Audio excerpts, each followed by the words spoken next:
পিতা পুত্র পবিত্রাত্মার নামে আমেন। আমি তোমাদের যেমন ভালোবেসেছি তোমরাও তেমনি এক অপরকে ভালোবাসো। খ্রিস্টে আমার পরম প্রিয়জনেরা, এটি শুধু যিশুর একটি কোমল উপদেশ নয়, এটি তার নিজের জীবন ও আত্মবলিদানের উপর প্রতিষ্ঠিত এক গভীর আদেশ। যিশু আমাদের সীমাবদ্ধ বা সুবিধাজনকভাবে ভালোবাসতে বলেন না, তিনি আমাদের আহ্বান করেন তার মতো ভালোবাসতে, নম্রতা, ধৈর্য, ক্ষমা এবং সম্পূর্ণ আত্মদান দিয়ে।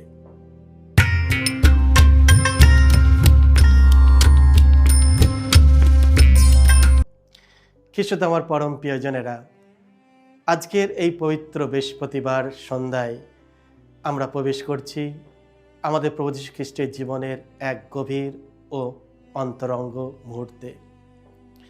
আজ আমরা স্মরণ করছি তিনটি মহান রহস্য: পবিত্র ইউক্যারিস্টের প্রতিষ্ঠা, শিষ্যদের পা ধোয়ানোর বিনম্র সেবা এবং প্রেমের সর্বোচ্চ আজ্ঞা, এর সাথে যাজকত্বের প্রতিষ্ঠাও। এগুলো শুধু অতীতের ঘটনা নয়, এগুলো আমাদের জীবনের বাস্তবায়ন করার জন্য আহ্বান। আজ আমরা শিখতে এসেছি কিভাবে যিশু আমাদের ভালোবেসেছেন এবং আমাদেরও কিভাবে ভালোবাসতে হবে। প্রথমত, ইউক্যারিস্ট, পরিপূর্ণ আত্মদান। আজ আমরা দ্বিতীয় পাঠে শুনব, সাধু পল স্মরণ করে দেয় প্রভু যিশু শেষ ভোজের সময় কিভাবে ইউক্যারিস্ট প্রতিষ্ঠা করেন। তিনি হাতে একখানা রুটি নিলেন, পরমেশ্বরকে ধন্যবাদ দিলেন, আশীর্বাদ করলেন, রুটিখানি ছিঁড়ে টুকরো টুকরো করলেন এবং বললেন, এ আমার দেহ, যা তোমাদেরই জন্য, তোমরা আমার স্মরণেই এই অনুষ্ঠান করবে। আবার পানপাত্রটিও নিয়ে তিনি বললেন, এই পাত্র আমার রক্তে স্থাপিত নবসন্ধি, তোমরা আমার স্মরণেই অনুষ্ঠান করবে। এখানে আমরা কি দেখি? আমরা দেখি এক নিঃস্বার্থ প্রেম, যে প্রেম সব কিছু দিয়ে দেয়, কিছুই নিজের জন্য রাখে না। যিশু জানতেন যে তার একজন শিষ্য জুদাস তাকে বিশ্বাসঘাতকতা করবে। তিনি এও জানতেন তার অন্যতম শিষ্য পিতর তাকে অস্বীকার করবে। তবু তিনি নিজেকে সম্পূর্ণভাবে দান করলেন। এটাই পবিত্র ইউক্যারিস্টের রহস্য, প্রত্যাশাহীন প্রেম। প্রতিবার আমরা বেদির কাছে আসি, আমরা শুধু রুটি ও দ্রাক্ষারস গ্রহণ করি না, আমরা খ্রিস্টের জীবন গ্রহণ করি। আর এই গ্রহণ আমাদের আহ্বান করে আমরাও যেন অন্যদের জন্য নিজেদের টুকরো টুকরো করি এবং বিলিয়ে দিই। দ্বিতীয়, পা ধোয়া, বিনম্র সেবার মাধ্যমে প্রেমের প্রকাশ। ইউক্যারিস্ট প্রতিষ্ঠার পর যিশু এক আশ্চর্য কাজ করেন, যা আমরা আজ যৌন রচিত মঙ্গল সমাচারে শুনতে পাই। যিশু নিজের গায়ের জামাটা খুলে একটা গামছা কোমরে জড়ালেন এবং একটা পাত্রে জল ঢেলে নিয়ে শিষ্যদের পা ধুতে শুরু করেন। পা ধোয়ানো সাধারণত বাড়ির চাকরদের বা দাসের কাজ ছিল, কিন্তু প্রভু নিজেই দাস হয়ে আমাদের সেই শিক্ষা দিলেন যে এক অপরের পা কিভাবে ধোয়াতে হয়। যখন তিনি পিতরের কাছে এলেন, পিতর বললেন, প্রভু, আপনি কখনো আমার পা ধোবেন না। কিন্তু যিশু বললেন, আমি যদি তোমার পা না ধুই, তাহলে আমার সঙ্গে তোমার কোনো সম্পর্কই যে থাকে না।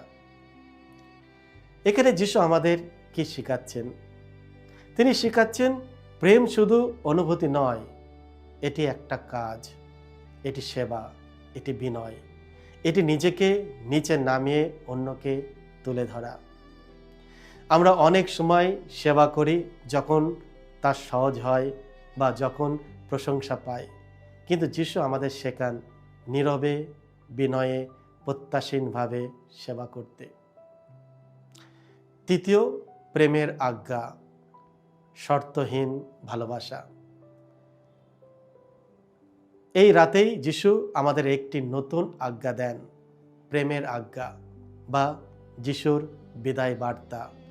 আমি তোমাদের যেমন ভালোবেসেছি তোমরাও তেমনি একে অপরকে ভালোবাসো। এটি শুধু একটি কোমল উপদেশ নয়, এটি তার নিজের জীবন ও আত্মবলিদানের ওপর প্রতিষ্ঠিত এক গভীর আদেশ। যিশু আমাদের সীমাবদ্ধ বা সুবিধাজনকভাবে ভালোবাসতে বলেন না, তিনি আমাদের আহ্বান করেন তার মতো ভালোবাসতে, নম্রতা, ধৈর্য, ক্ষমা এবং সম্পূর্ণ আত্মদান দিয়ে। তার ভালোবাসা শুধুমাত্র অনুভূতির ওপর নির্ভরশীল ছিল তা নয়, বরং কাজের মাধ্যমে প্রকাশ পেয়েছিল। শিশুদের পা ধোয়া, সত্যদের ক্ষমা করা এবং শেষ পর্যন্ত ক্রুশে নিজের জীবন উৎসর্গ করা। খ্রিস্ট আমার পরম প্রিয়জনেরা, এই আদেশ আমাদের স্বার্থপরতা ও আরামের সীমা ছাড়িয়ে যেতে চ্যালেঞ্জ করে। এটি আমাদের আহ্বান জানায় কঠিন সময়েও ভালোবাসতে, যারা আমাদের কষ্ট দেয় তাদের ক্ষমা করতে, কোনো প্রত্যাশা ছাড়াই সেবা করতে এবং আন্তরিক সহানুভূতির সাথে অন্যদের যত্ন নিতে। একটি বিভক্ত ও উদাসীন পৃথিবীতে এই ভালোবাসাই আমাদের খ্রিস্টীয় পরিচয়ের সত্য চিহ্ন। যখন আমরা যিশুর মতো ভালোবাসি, তখন আমরা তার উপস্থিতির জীবন্ত সাক্ষী হয়ে উঠি। আসুন আমরা এই অনুগ্রহের জন্য প্রার্থনা করি, যেন আমরা শুধু কথাই নয়, আমাদের জীবনের মাধ্যমে ভালোবাসতে পারি যেমন যিশু আমাদের ভালোবেসেছেন। চতুর্থ, যাজকত্ব, প্রেমের সেবক। খ্রিস্ট আমার পরম প্রিয়জনেরা, আজ আমরা যাজকত্বের প্রতিষ্ঠাও স্মরণ করি। যাজকের মাধ্যমে প্রভু যিশুর কাজ আজও চলমান।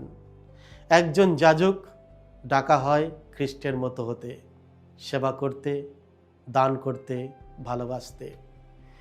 তিনি ইউক্যারিস্ট উদযাপন করেন মানুষের জন্য, নিজের জন্য নয়। কিন্তু এই আহ্বান শুধু যাজকদের জন্য নয়, আমাদের প্রত্যেকের জন্য।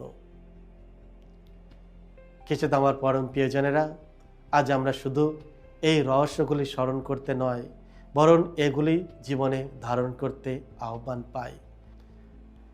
যখন আমরা ইউক্যারিস্ট গ্রহণ করি, আসুন প্রার্থনা করি আমরা যেন অন্যদের জন্য দান হতে পারি।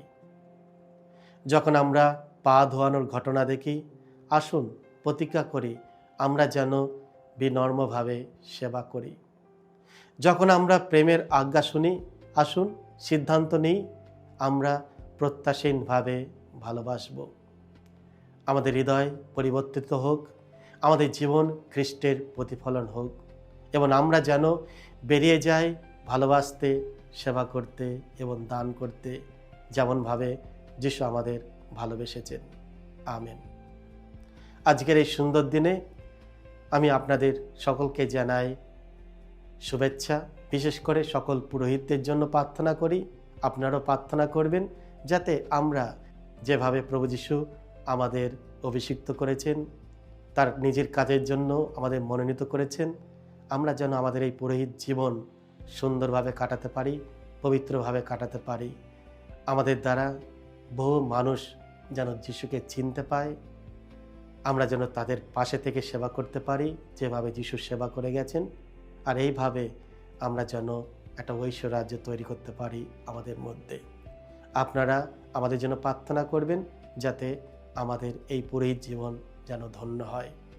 সকলকে জয় যিশু আপনাদের সকলকে আশীর্বাদ করুন।